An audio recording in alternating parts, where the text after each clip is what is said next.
Las 7:30 minutos. A esta hora damos la bienvenida y saludamos con Washington Yepes y Liceña Espinel en el espacio de entrevistas de Punto Noticias, primera emisión por Pichincha Universal 95.3 FM. Wilson Robalino se despide. Buen día y buena suerte. Muchas gracias, Wilson. Amigas y amigos, tengan ustedes muy buenos días. Lunes 11 de noviembre del año 2019. Mañana lluviosa en la capital de todos los ecuatorianos, mucho frío, pero nosotros iniciamos con alegría y con buenos ánimos una nueva jornada en la presente semana. Con gusto de saludarle a nuestra nueva compañera que se integra al trabajo de Pichincha Universal en Punto Noticias, Liceña Espinel, a quien le doy la más calurosa bienvenida. Liceña, ¿qué tal? Muchas gracias, Washington. Amigos, buenos días, bienvenidos a Punto Noticias. En efecto, tenemos una mañana fría en la capital de la República, al momento 11 grados de temperatura, mañana lluviosa, Washington. Así mismo es. Les presentamos de inmediato la agenda para el día de hoy. A las 7:30 de la mañana, ya mismo, estará con nosotros Frei Beto, analista internacional. Vamos a hablar sobre el tema liberación de Lula, el golpe de Estado en Bolivia y la situación de crisis social que se vive en toda América Latina. Más adelante, a las 7:50, estará con nosotros Pablo Ospina, catedrático de la Universidad Andina Simón Bolívar. Con él analizaremos lo que pasa tras las protestas de octubre en el país. También estará invitada Lourdes Cuesta, asambleísta independiente. El veto de la ley que se está analizando de reformas económicas urgentes y el juicio contra María Paula Romo, que está pendiente en la legislatura. Nos acompañará también Adoración Guamán, jurista, politóloga y docente universitaria, y con ella hablaremos sobre la vulneración a los derechos de la libertad de expresión. Es la agenda para el día de hoy. Nuevamente le damos la más cordial bienvenida a Liceña Espinel y luego de instantes iniciamos ya con el segmento de entrevistas aquí en Punto Noticias.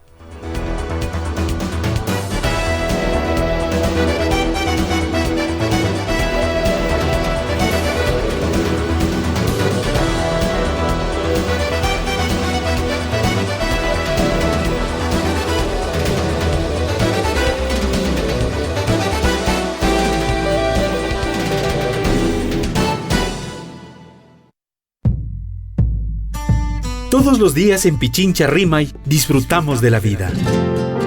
Más cercanos a las y los ciudadanos de Pichincha. Seguimos la huella a los personajes de cada rincón de esta provincia. Pichincha nos acoge y nos anima a conocerla y a quererla. Porque yo soy pichinchano de corazón. Yo también soy pichinchana de corazón. Edwin Coral y Melinka Huiracocha están en Pichincha Rimay, de lunes a viernes, 10 de la mañana.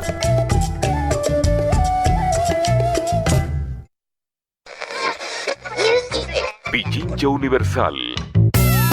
Hola amigos y amigas, soy Carlos Rabascal, hoy retirado del periodismo. Radio Pichincha Universal, además de la noticia, está caracterizada por generar pensamiento, por generar análisis, por generar debate, y en ese sentido ha entendido y comprendido cuál es su rol, el rol de la democracia, el rol del pluralismo, el rol del debate en distintas opiniones y pensamientos. Un fuerte abrazo, amigos y amigas, para aquellos que hacen esta gran familia de Radio Pichincha Universal. Radio Pichincha Universal volvió para quedarse en su vida. Punto de encuentro con el invitado.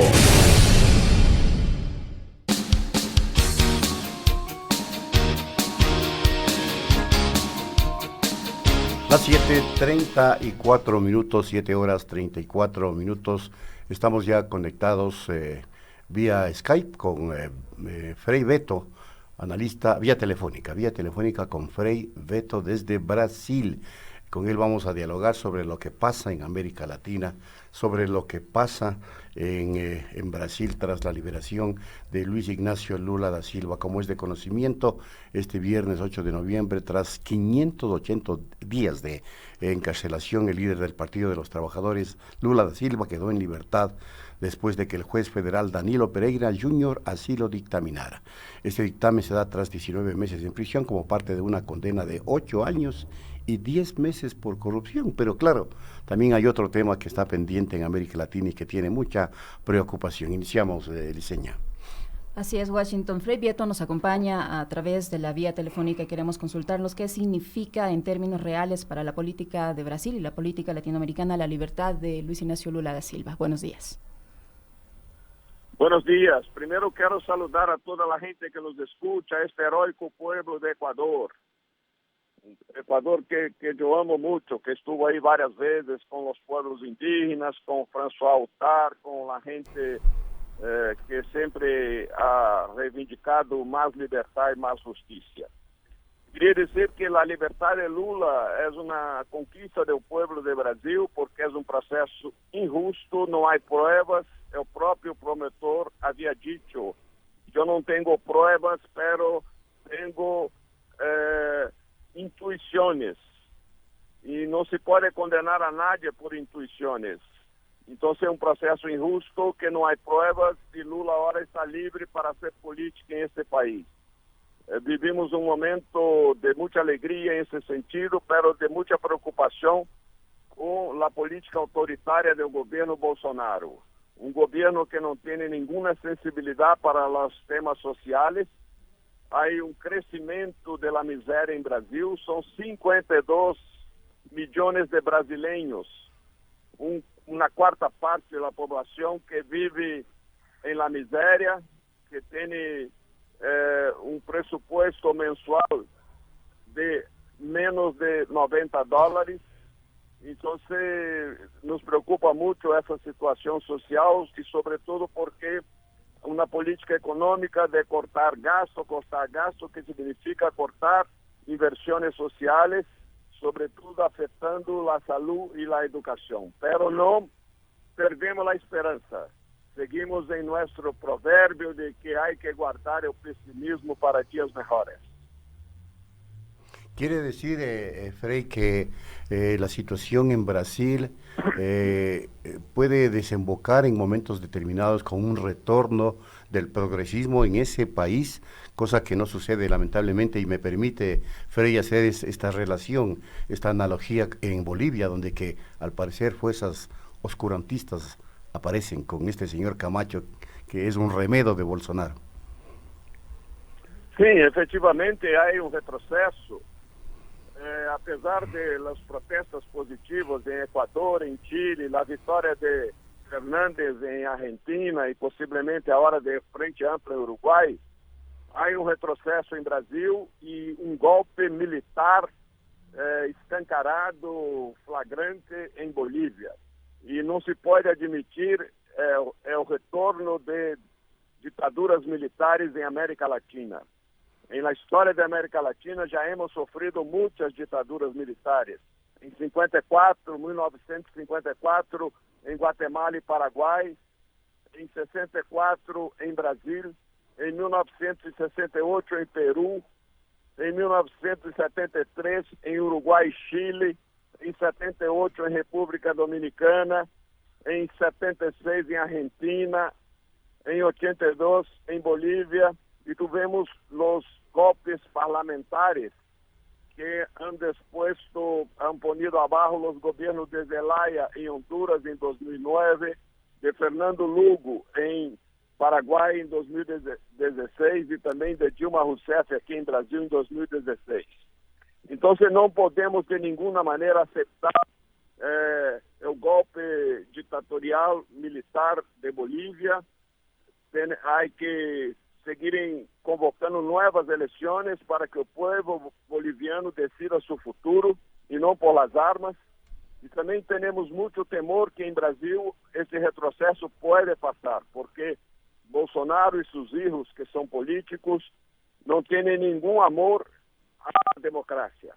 Ellos mismos, el hijo de Bolsonaro, que ahora es diputado federal, Eduardo Bolsonaro, ha dicho en julio de 2018 que bastaría 2 soldados para cerrar la Suprema Corte de Brasil. Y Bolsonaro, en 28 de septiembre del año pasado, dijo que yo no acepto resultado de elecciones distinto de mi victoria. O sea, eso demuestra su carácter, demuestra su vocación dictatorial. ¿Cómo queda ahora la situación jurídica de Luis Ignacio Lula da Silva tras su liberación? Esto no significa que sus problemas hayan terminado. ¿Cómo queda esta situación jurídica? No, los problemas no terminaron. Él tiene varios procesos a responder todavía, pero ninguno de ellos puede llevar a Lula a la cárcel de nuevo antes que termine todas las etapas de recursos jurídicos. Entonces, no mismo que los procesos se mueven, hay que pasar por muchas instancias judiciales. Esa ha sido la decisión de la Suprema Corte antes de aprisionar cualquier persona en Brasil. Entonces va a tener que pasar todos los periodos judiciales en cada uno de los 10 procesos que todavía pesan sobre Lula. Quiere decir entonces que Lula podría en el transcurso del tiempo, en la línea del tiempo, resultar habilitado para participar electoralmente en próximos comicios, porque las instancias judiciales demoran algún tiempo, ¿no?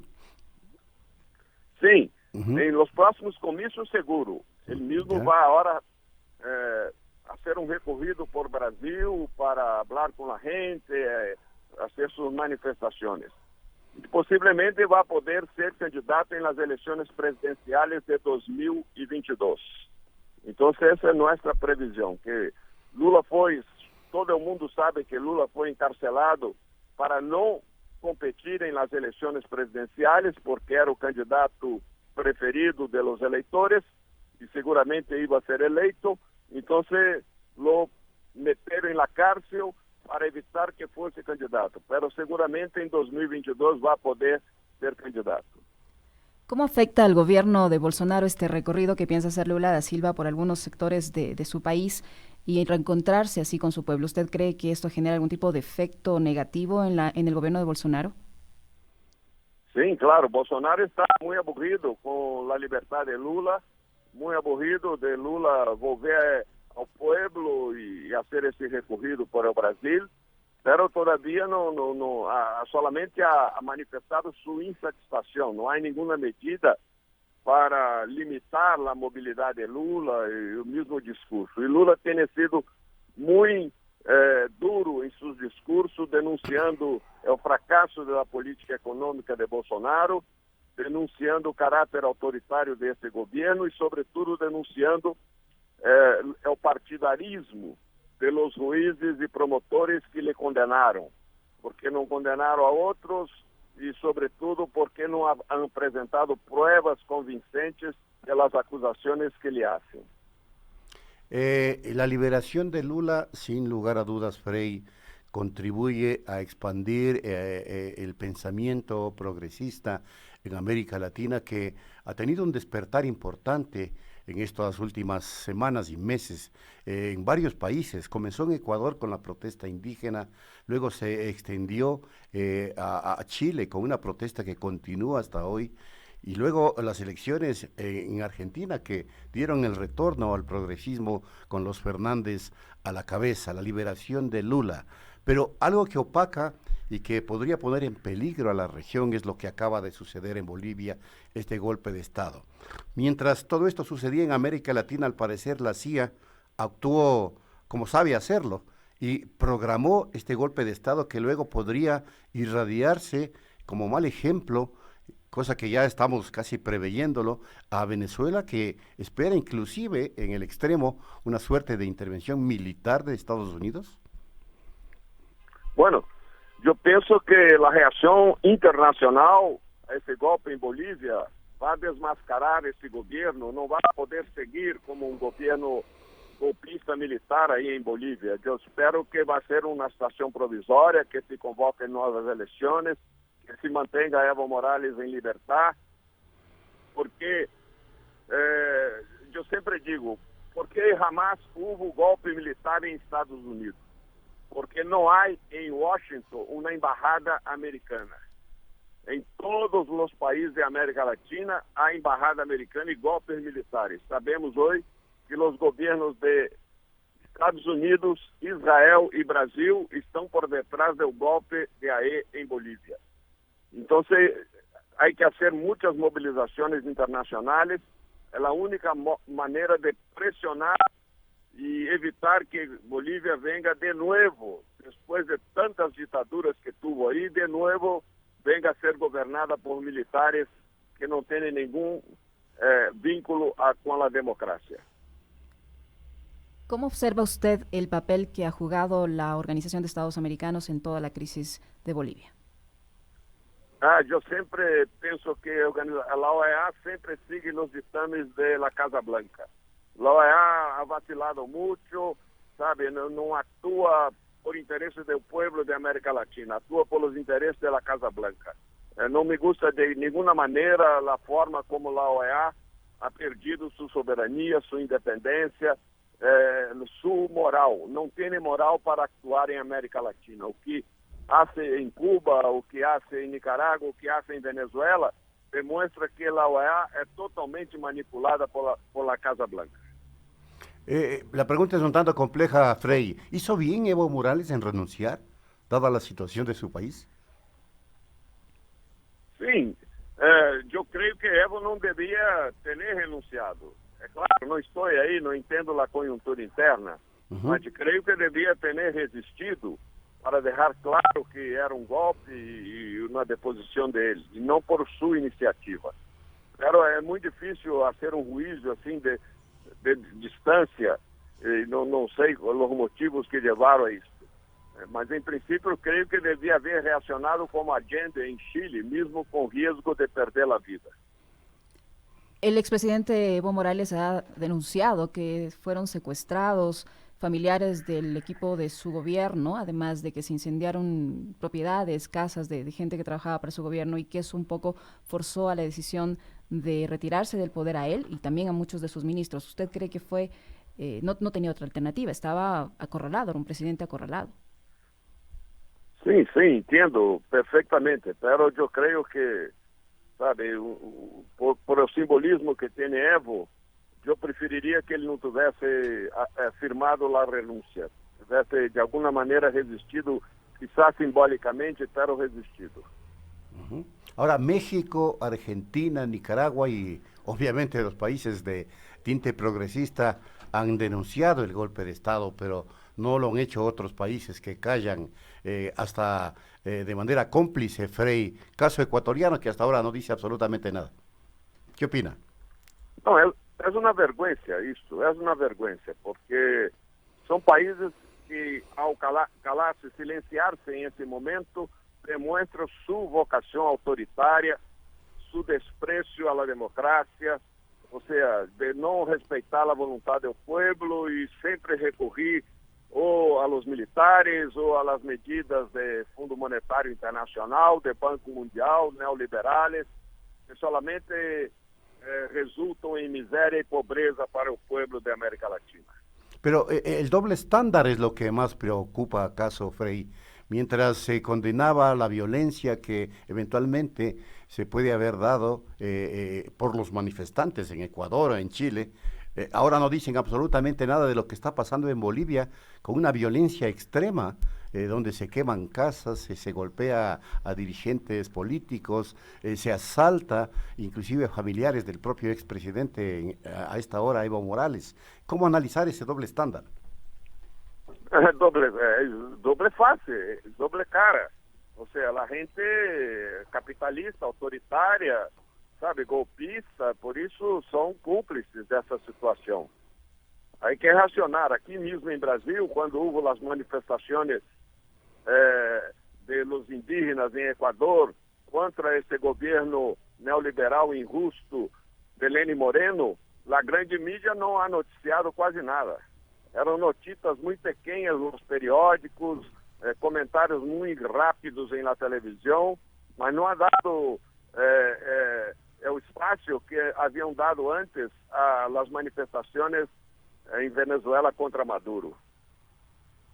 ¿Qué le espera ahora a Bolivia tras la renuncia del presidente Evo Morales y de otras principales autoridades del país, y con el malestar que existe en el movimiento indígena, que no quiere que los militares lo gobiernen y que tampoco quiere que los líderes de la oposición decidan el futuro del país?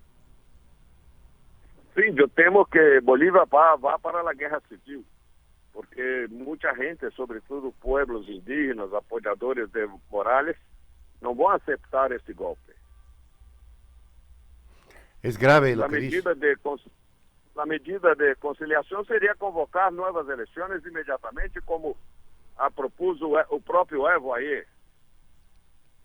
Bueno, sí, la situación es compleja. Muchas gracias a Frei Beto, un contacto vía telefónica desde Brasil, palabra autorizada en América Latina, sin lugar a dudas, una voz que se escucha en el progresismo latinoamericano. Frei, un fuerte abrazo, gracias por haber aceptado. Un abrazo a ti, a toda la gente de la radio y al pueblo ecuatoriano, heroico pueblo de Ecuador.